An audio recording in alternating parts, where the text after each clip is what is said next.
Jeremiah 34. Jeremiah's word to King Zedekiah.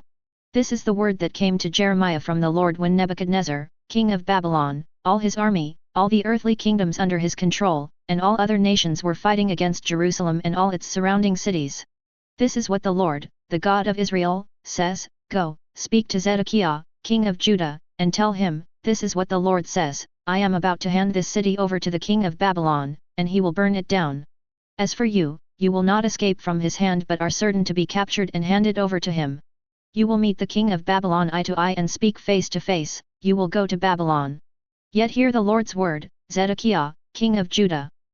This is what the Lord says concerning you, you will not die by the sword. You will die peacefully. There will be a burning ceremony for you just like the burning ceremonies for your fathers, the former kings who preceded you. Alas, Lord! Will be the lament for you, for I have spoken this word. This is the Lord's declaration. So Jeremiah the prophet related all these words to Zedekiah king of Judah and Jerusalem. While the king of Babylon's army was attacking Jerusalem and all of Judah's remaining cities against Lachish and Azekah, for only they were left among Judah's fortified cities. The people and their slaves. This is the word that came to Jeremiah from the Lord after King Zedekiah made a covenant with all the people who were in Jerusalem to proclaim freedom to them. So each man would free his male and female Hebrew slaves and no one enslave his Judean brother.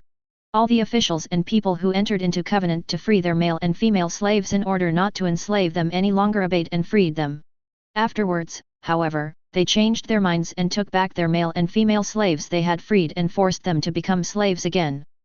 Then the word of the Lord came to Jeremiah from the Lord.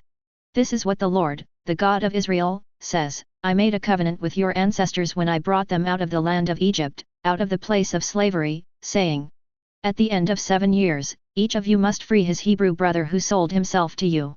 He may serve you 6 years, but then you must send him out free from you. But your ancestors did not obey me or pay any attention.